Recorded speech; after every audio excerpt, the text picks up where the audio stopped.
Hey everybody, this is the Freakopolis Times, our podcast, mostly about stuff related to our comics and game shop, the Freakopolis Geekery. We're Ian, Tyler, and Troy, and we run the shop and host this podcast. Join us and some occasional guests as we talk comics, games, pop culture, and just about anything else that pops up. Remember, while some of our topics can get a little geeky, they change up often, so hang in there and maybe the next one will be more your style. By the way, this podcast is video enhanced on YouTube and Spotify. Check it out if you're feeling left out on the visuals. You never know what might show up. Now, let's do the show.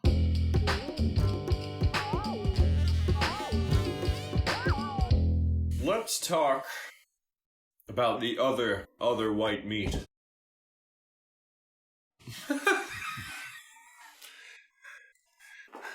What are you talking about? The other white meat. Tofu? No. The other white meat. DC.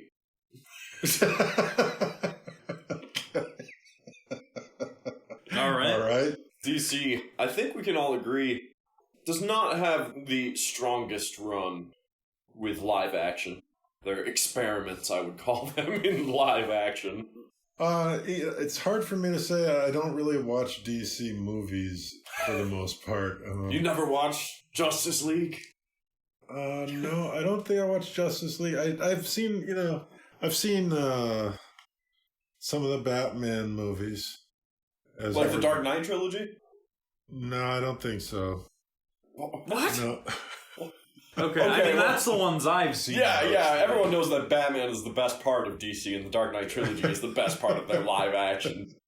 You might be missing out a little bit. Okay, well, I don't know. I'm not Heath Ledger's Joker, you never watched that? Dark Knight Rises? Not a big DC fan. It's a good movie. It is a very good movie. Yeah. It's not necessarily, it's not really the DC universe. That's just Batman. As far as trilogies are concerned, it's no Lord of the Rings, but it's pretty damn good. Okay. Okay, so, but since then, it's been a downhill road. They have not been having a good time, I'd say. Wonder Woman, the first one, was pretty strong. But it was pretty good. There's a few things I can like about the other ones. And by few, I mean a very limited number of things. They're pretty hit or miss, these DC movies. I mean, The Joker, yeah, highest grossing R-rated film of all time. They certainly hit the nail on the head with that one, but you can't tell when they're gonna do that, and that's such a dangerous place for them to be in as a franchise. Well, I mean, DC's universe overall is somewhat more, I don't know, it's sort of cornball. You know what I mean? Like, their characters are kind of cornball. And by comparison, I feel like then, it's like it lends itself well to cartoons, more so than movies. Which is where their most recent stuff does shine, is the DC animated series are way stronger than the live action series by, like, multitudes. Yeah. Yeah, and it works there. I mean, the Harley Quinn series on HBO Max, I think, is where it is now, is a lot of fun. It is.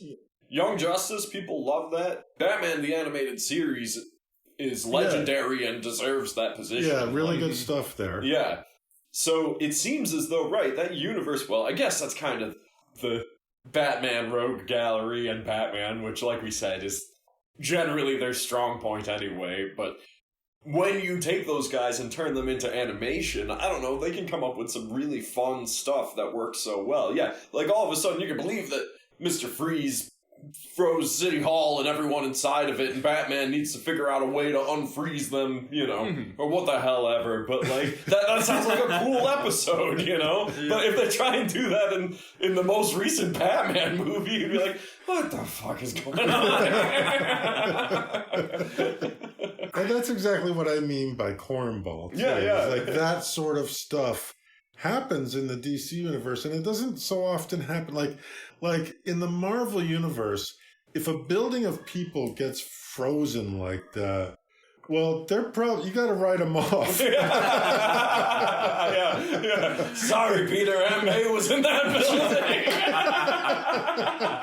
Like, they don't get unfrozen. No, right? No. But in the DC universe, that can happen. And so the movies come off kind of weird. Like, it's hard to get a grip on what the reality is. There's something about, of course, cartoon animation where you're willing to sort of let that go. Of course, any crazy thing can happen. Of course, he can summon a giant sledgehammer and hit, them into the ground. Of course, Kite Man could sleep with Poison Ivy. Of course. Yeah, that isn't going to happen in the Marvel universe. Way too grounded for that. Oh, man. Yeah. I think that it is good that they've found where they can hit their stride. And I think that those teams are talented and use their characters really well, and should continue to come out with stuff that will keep DC in the spotlight in some way, but holy damn, their live action is just garbage more than half the time. Well, and I think that's what happened is, for me, I became a bit jaded against their live action because, you watch 4 or 5 movies in a row from them that are really just disappointing as superhero movies, and, all of a sudden you're less inclined to believe that they're going to be able to do it. But yeah, the cartooning stuff, what I love about it is not only do they do a nice job with the animation, but they really go all out on the voice acting and the audio, and it makes such a huge difference. And the voice talent that they get is great. I just love the characters they create there. Alan Tudyk's Clayface is awesome. He's incredible. Yeah. And he is Clayface and the Joker in that series. Yeah. What a range! Like, holy moly, yeah. As well as some other characters, Captain Condiment or whatever. But he does as well. Clayface alone is like 7 different characters. Yeah, he's always playing that up. Yeah, and all of the rest of the characters as well. I mean, Jason Alexander's Cyborg or whatever his name is. He's awesome. Yeah. I believe that's an original character for the show. That's what I thought as well. I'm not familiar with him from any other branch of DC or Gotham in particular, so... Yeah. Which is cool because, of course, Harley herself comes from the animated series. And it's, I think that it's good that they have people who are still thinking up new original characters to add to the IP and have some fun with, Yeah, and he's a blast. Yeah. It proves to be a totally worthy addition to the team.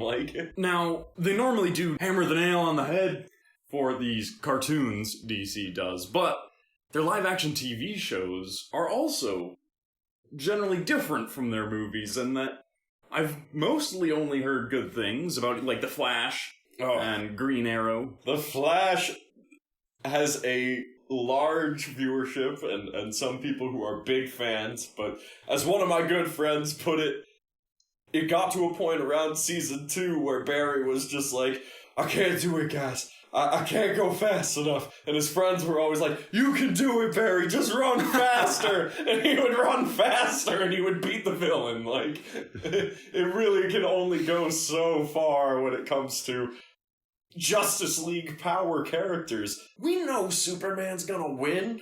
He's goddamn Superman. He's got hundreds of powers. Yeah. He could shoot mini Superman out of his hands. Well, speaking of Superman, I love when the Justice League shows up in the Harley Quinn series and just shows how far beyond they are from anything you'd seen in the entire... Yeah, they just destroy everything.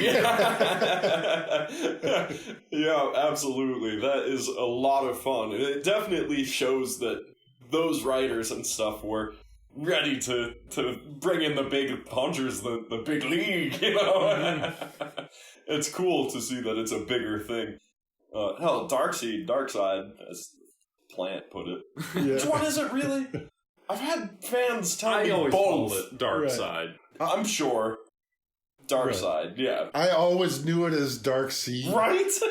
But before, but all of a sudden, like, since it's been pronounced, like, in the media, and you hear it pronounced in the media, it usually is Dark Side. Dark Side. Yeah, so. I don't know why that seems worse, but it is. They're both not great options. Right. Their naming convention is a little off. Well, I think Dark Side leans more toward the cornball, so I'm going to go with that. Yeah, right. That's the way they work, right? Yeah. Mm-hmm. So Dark Side, yeah, to throw him into Harley Quinn was definitely a surprise, Yeah. Spoilers. Yeah. And the fact that he did some goofy monologuing. Right, yeah. Was, I guess, yeah, there you go. It works in the cartoon, but, would it work in a feature film? I don't know.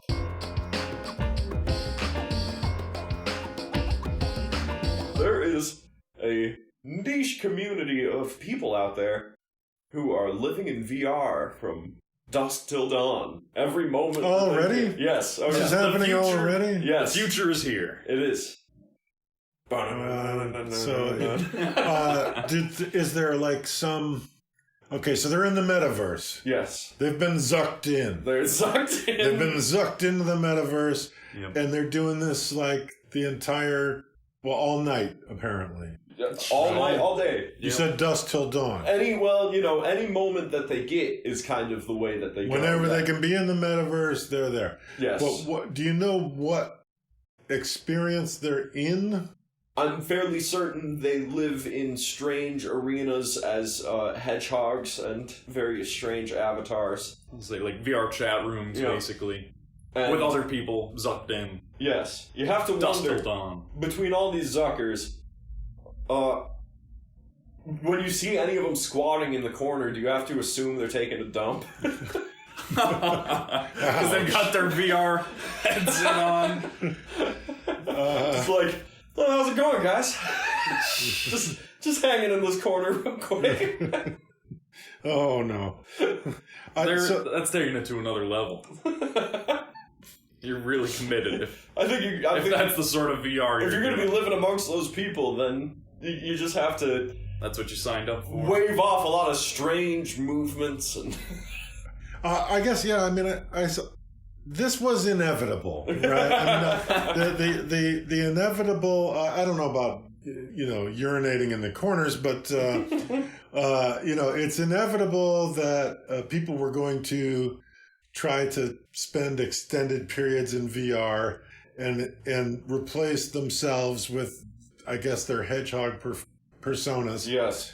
But I guess I was wondering, like, I was imagining maybe it would be something like you'd be a superhero or, Sure. something Anime like that. character. Yeah, What have you. Right. It is a little surprising that the first batch of people going for this are digital furries or something. They're not I guess. all. So, some of them are characters from video games. Yeah, I guess so. Yeah, maybe Whatever model maybe they're you can get your Mario. hands on. Yeah, exactly. If you choose to live as Mario and live out your days in VR, just chilling. Do you guys do a Mario impression? No. No, not Me gonna, neither. not gonna attempt it yet. I got no Mario. Luigi, though. You got him. I got you, Luigi.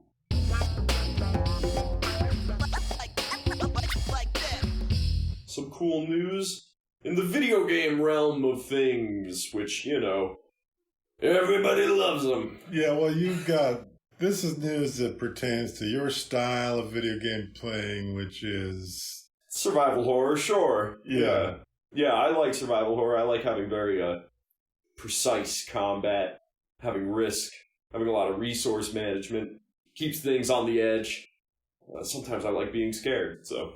Yeah, that genre calls out to me for sure, but I think these games are bigger than just survival horror. These are some iconic titles. Okay. Yeah, so first up on the list is that Naughty Dog has finally confirmed the most known secret in the video game world. and that is that they have had a contingency of their team working on a remake of The Last of Us Part 1 for PlayStation 5. Mm-hmm. So The Last of Us being a huge, successful survival horror Post-apocalyptic video game. Yeah. Naughty Dog's take on zombies. The Last of Us Part 2 continued on with that. Yes, The Last of Us Part 2 Murder Simulator came out not long afterwards. And then they're making a streamable program. That's part of the same franchise? Oh yeah, they're gonna have an HBO show with Pedro Pascal playing Joel, who is the main protagonist. Yeah, and Pedro Pascal played Mando. Yeah, Mando, who I don't know why they call him Mando. Sure, the point's been made 1,000 times, but it would be Manda.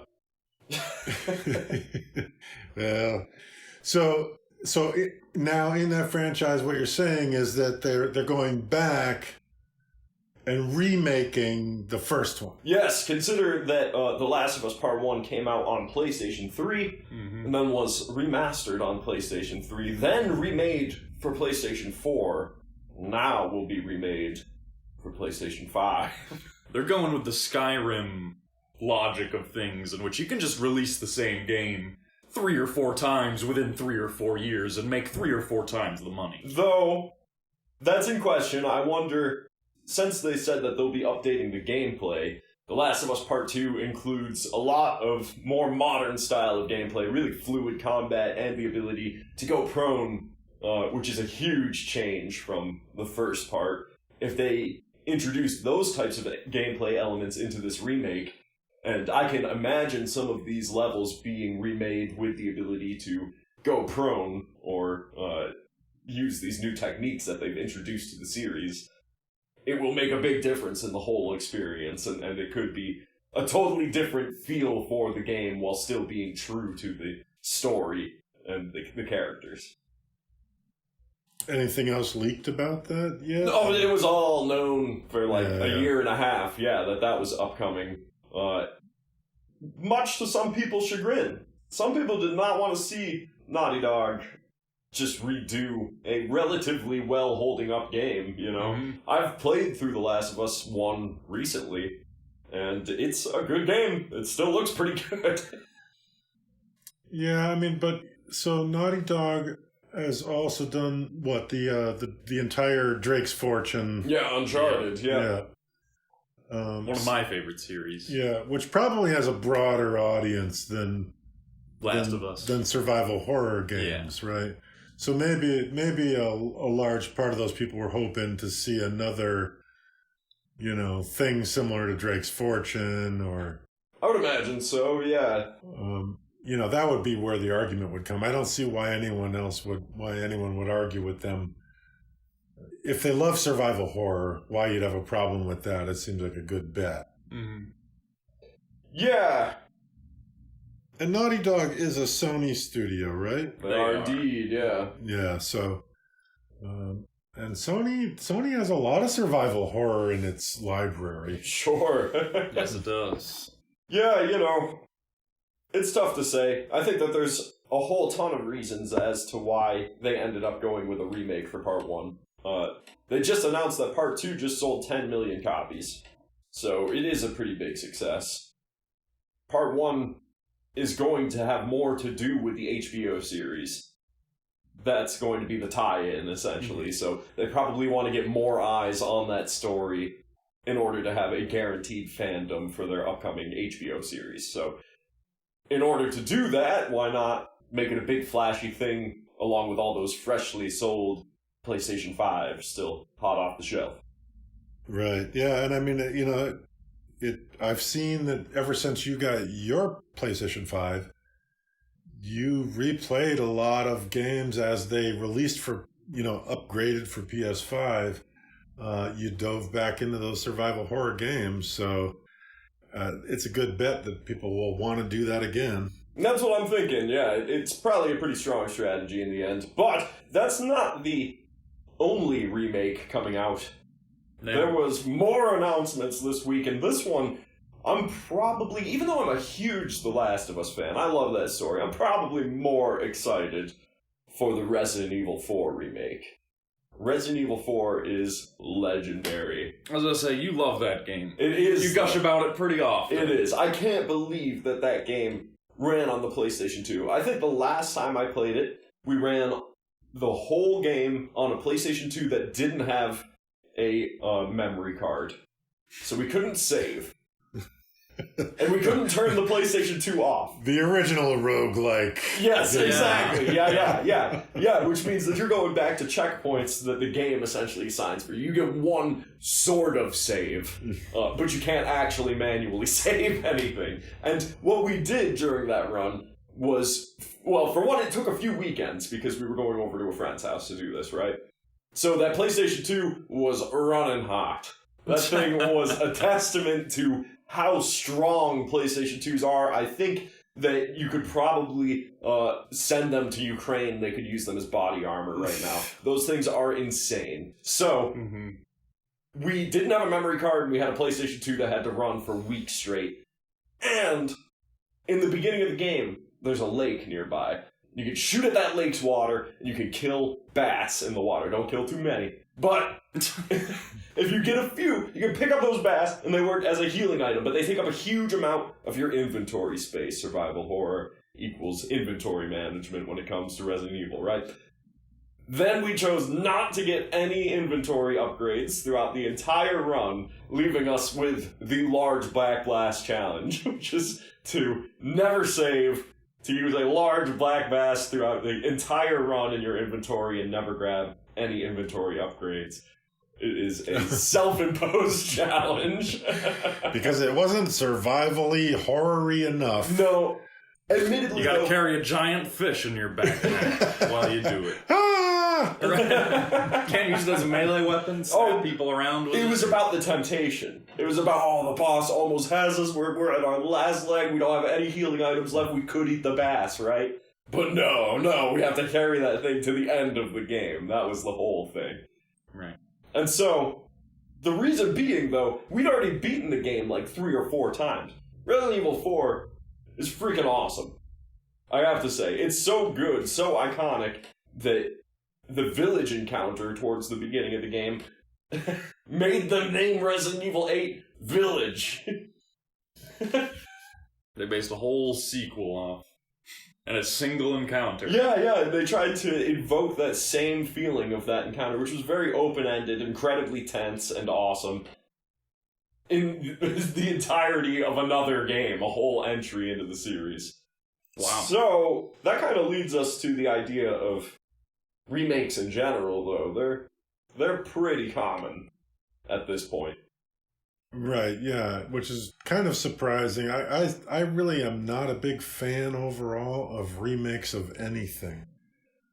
Because I feel like I'd rather see some new stuff. A new thing, yeah.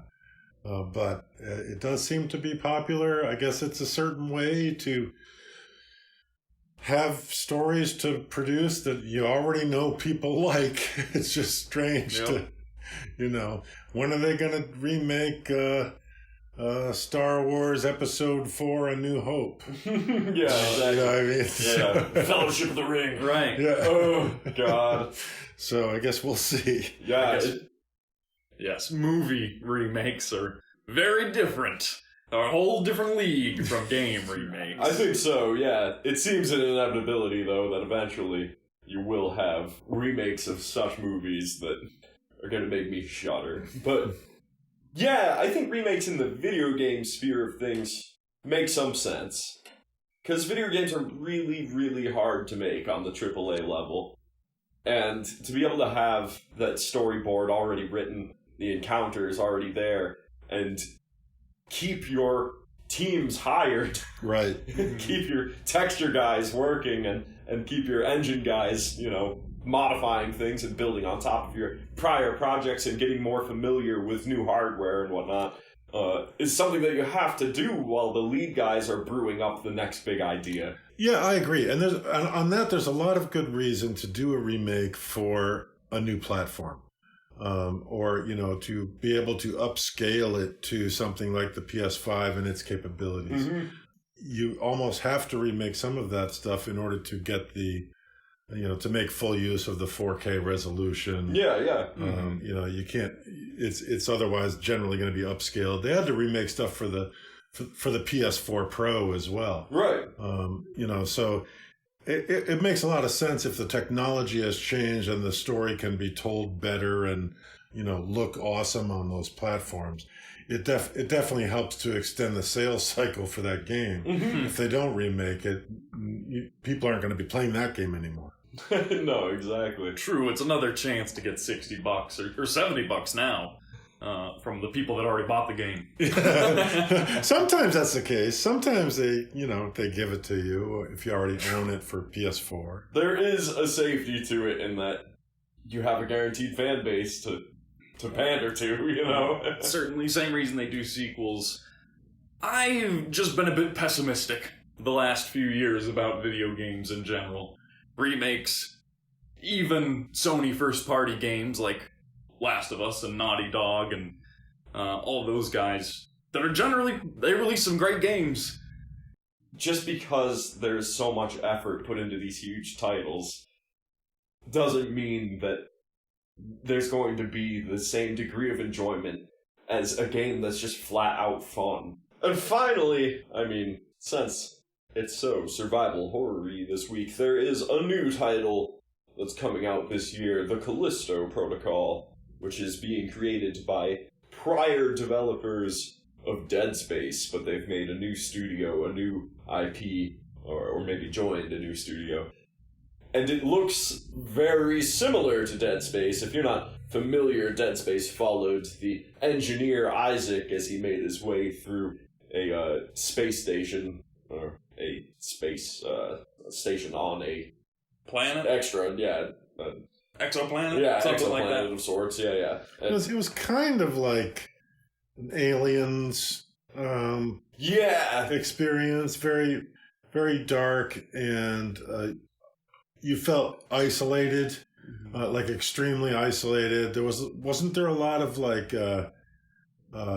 complete remote, like there was no audio in certain parts or something? As I recall. It did a really awesome job of handling the space encounters and stuff. There was also a rather ambitious mobility where you could leap off from one wall and land on an opposite one, and you would travel through the air in a direct path as you did so, and it was a really kind of exciting way to move around. But the enemy creation, the enemy design in that game was absolutely mind-blowing. They were all terrifying, the necromorphs they were. And they were all these humans who had been twisted into these terrible forms. And one of the secrets about that game was that the artists actually took models of humans and morphed them into these creatures. Really? So you could always see the origin of a human frame within these grotesque monsters, which made them all the more scary, and the Callisto Protocol seems to be following the same thing. Okay. The other thing that Dead Space was super known for was death animations. Much like kind of in the new Tomb Raiders, Isaac, the engineer, died in many horrific and unsettling ways. And it seems as though the Callisto Protocol is intent on following that legacy quite closely, because in the trailer, this poor prisoner, it seems, who may very well be our protagonist, suffers many brutal deaths with his head being chomped half to bits and all sorts of stuff. Yeah, stuff that'll make you cringe in your chair and go, I think I'm done playing with this for tonight. I suppose that's sort of a part of survival horror genres in general. Between The Last of Us and Resident Evil, all those games have those gut-wrenching deaths when you fail the level. Yes, The Last of Us handles that in a slightly different way, though. The Last of Us always cuts to black right before things get gruesome, which leaves it to your imagination, which I think is potentially even worse, but there's a certain spectacle, I think, that the artists wanted to go for with games like the Callisto Protocol, where They want to show off just how bad it was for your character when you slipped up that way. Fair enough. So when we originally built the Geekery, we had no intention of carrying any back issues. It was only going to be new comics. And then over time, we found out that people were not only coming to the shop looking for back issues, we were kind of generating back issues by, putting comics on the shelves, and then whatever was left over in the following months essentially became back issues. Yeah, that's going in the long box. Yeah. Mm-hmm. So, it did become something where we decided we needed to have available these long boxes, and we built displays for them and have been putting boxes out so that people can buy back issues from us. And in the process, you end up pricing all of your back issues. And finding out, what things need to be priced at. And we noticed a common thing going on. And that's that Marvel Comics are the ones that really generate value in back issues, right? Yeah, if you look into it, they're the ones that pull in the price range. Yeah. It's pretty wild how far differentiated they are from indie back issues that you might suspect could have a lot of fans, a lot of people looking out for them. Savage Dragon #1. What do you think it would go for? I would say that's like a $50 comic, right? It should be, right? If it's in nice shape. Yeah. What's it go for? I don't know, maybe $5 or right. something. $5-10? Yeah. It's not high at all. Spawn #1. People come in with Spawn #1 all the time. Awesome IP. Todd McFarlane, he's still killing it with that thing. I have a bunch of Spawn fans who really, really still love it the whole way through. And they say, yeah, I have an issue with Spawn #1. If I got it graded, what do you think it would go for? And I got to break it to them that is a $20 book, even if it's in perfect shape. Because though it is a cool collectible, a cool thing to have, they printed like 2 million of them. And it wasn't so long ago that they've been destroyed or used too much. People knew that was going to be a cool book. So almost 2 million of them are still in circulation. And even though it is a #1 of a cool character, it's oversaturated in the market. Yeah, I mean, and that isn't to say that there aren't indie and smaller publisher books that don't end up having some incredible value. They make a point of it, yeah. Yeah, I mean, there are definitely some that do. And we've got a number of them in our boxes, and we've got a number of them on the wall. But it's not a given that what would sound like it would be a highly valuable piece ends up being that. It usually is for other, for certain reasons, whether it be, some variant cover that takes off. That's what I was going to say is now they make a point of making like retailer variants where you only get one copy per store and that kind of stuff. Or just highly limited availability variants. Those tend to have more value. Or some character is introduced that becomes some, really big media IP at some point. Mm-hmm. So, there's various reasons why they happen, but it's not just by simply being a #1. I wonder if Marvel's, the way they issue, how many #1s of Inhumans are there?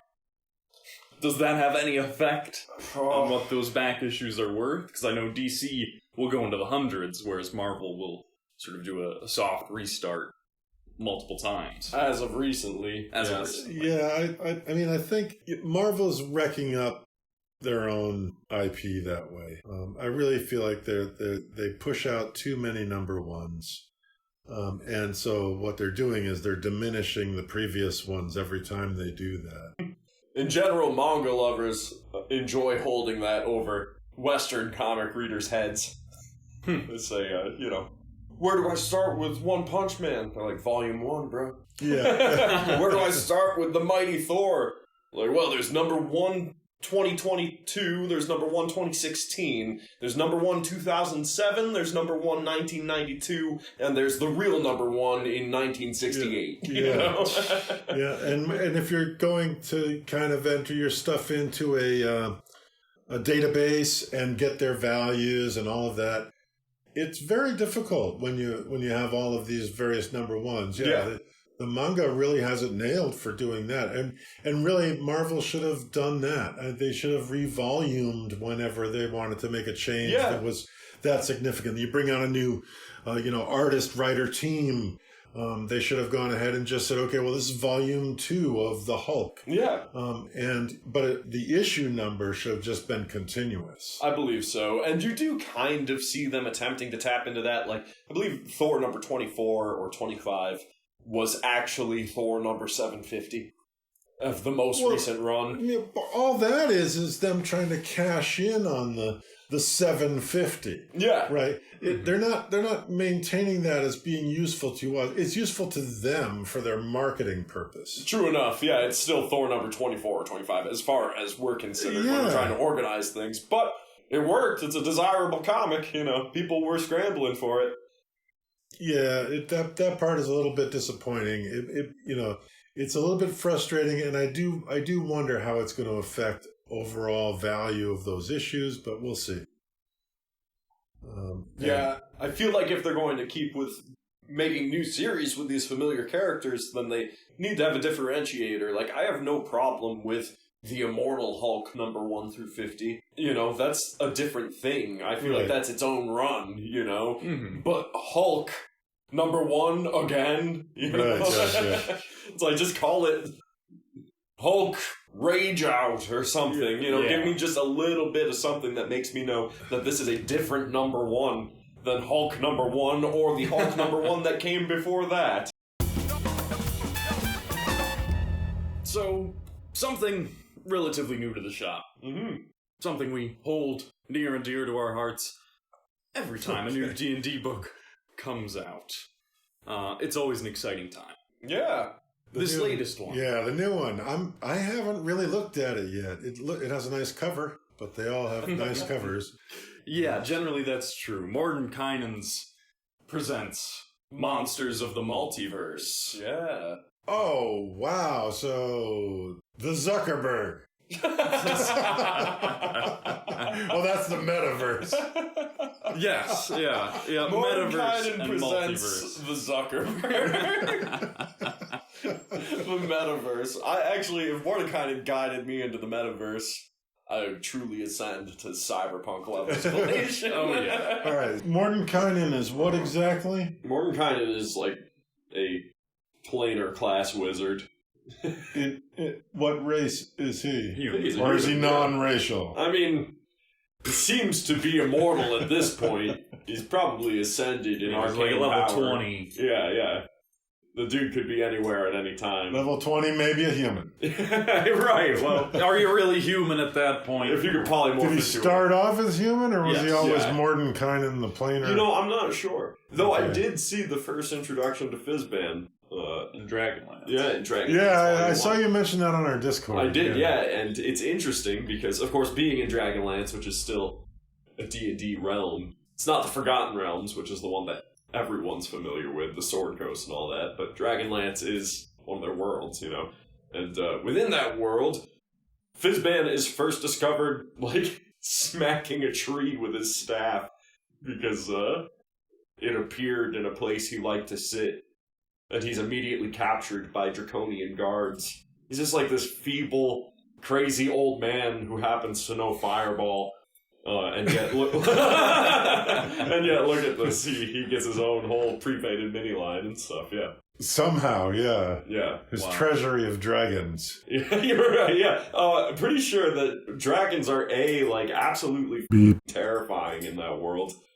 And B, he doesn't want anything to do with them. So, the multiverse. Yes. Yeah, it's sort of a combination of Mordenkainen's previous tome of monsters and Tasha's Cauldron, which is an interesting mix-up. It's got some interesting stuff in it. Some new monsters, some variants of monsters that we already know and love. As well as some player races. Yeah, a lot of new player races, and, of course, that brings along the sort of new age racial abilities that everybody has their own opinion on, I think. So this is the rules we're supposed to use when we make new characters? If you want. Yeah, this seems to be the way that they're approaching what might be released as 5.5, and one of the big changes is going to be that there are no stat attribute increases or decreases by choosing any given race. So this is like a preview of what we might see in the player's handbook? Yes, if it gets an update. Okay. Okay, so what does that break down? What does that mean to me? So instead of half-orcs having a +2 to strength and a +1 to con, they'll have a bunch of, 4 or 5 racial abilities, basically. Like relentless endurance, stuff like that. I think the hobgoblins have a bunch of special help actions, rather than a +2 to con and a +1 to intelligence. Stuff like that. It'll switch things up. It's a big departure for sure. It feels like they're trying to give a lot of flavor to the race for sure by giving them unique abilities. Thematic ones that make sense, but what doesn't seem to make sense is that some races are naturally more nimble than others. Not that you can't represent this via assigning the attributes yourself, of course. But don't elves seem more wise than halflings, per se? Just in a general sense? Right, yeah. And, I guess they're just trying to be socially sensitive I get here. it, yeah. And somehow they're tying these sort of meta-human races to... reality? Like, reality and human races where...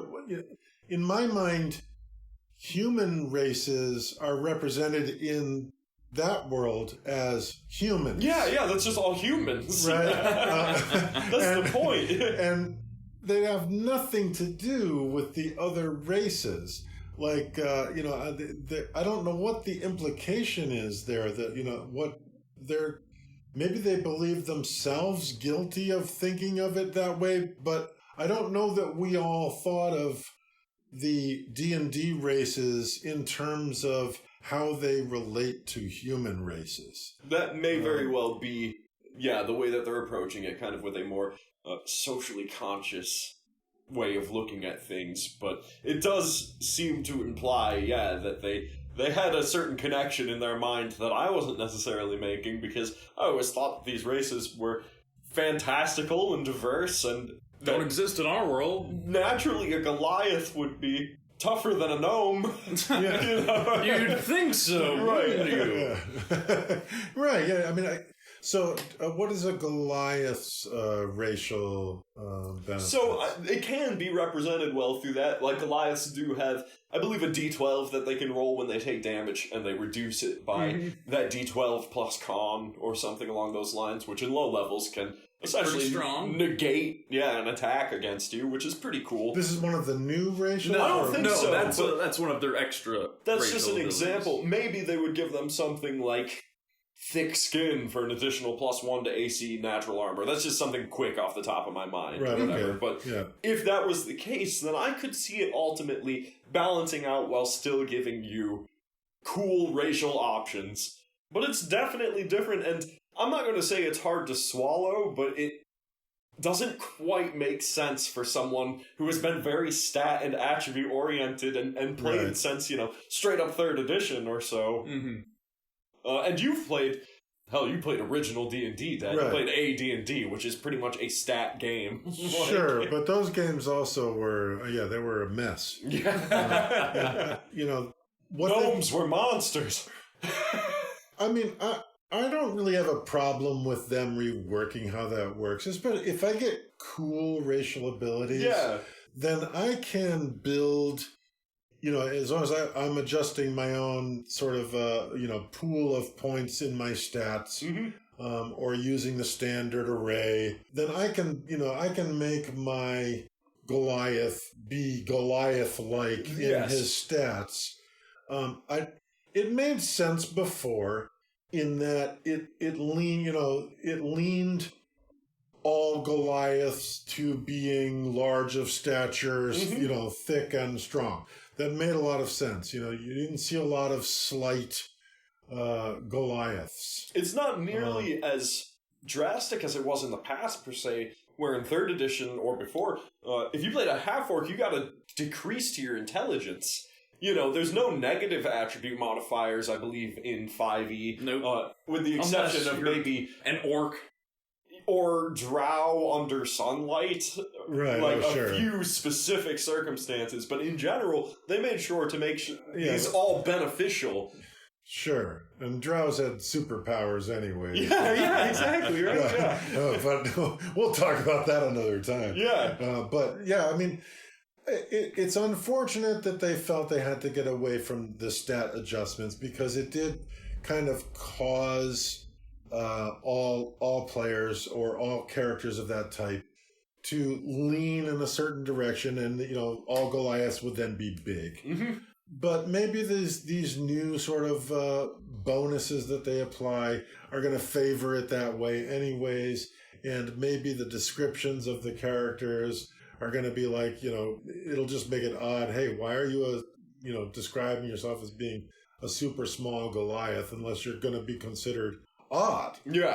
I mean, people would recognize that's an odd Goliath because you're very small. Sure. I have no problem with trying to supersede the expectations of a race as well. You could have a particularly spry and nimble dwarf, or a really cunning halfling, or something along those lines. It makes for a good character. Right. That kind of stuff is cool for sure, and leaving the power in the player's hands is good. And what was interesting in this Mordenkainen Presents Monsters in the Multiverse was that they gave a lot of racial attributes to these new monster races. Like the Centaur and stuff had 6 or 7 various attributes. Yeah, no, that's pretty crazy, and overall, although I have my gripes with it, there's a few different things I might have done differently. I'll never turn down extra tools for the player to use, extra options for them to choose from in terms of how they make their character. Whether or not you want to use the regular 5th edition ability score increase and a racial feat or 2, or if you want to take the more, we'll call it 5.5e, sort of 7 racial abilities or what have you.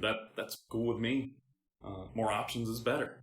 Do halflings still get luck? I'm sure they do. Probably to an increased degree. They should. Right.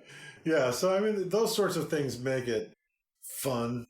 I guess what I'm seeing there is maybe the possibility of more fun things that players get, especially new players, when they have those sorts of things. It gives them a clue on things they can do with their character and things that they can make, so that you can then recognize their character for the race that they are. And that about does it for this one. If you liked hanging with us, please subscribe through your favorite podcast directory. Join our Discord and check out our shop, the Freakopolis Geekery. See you next time.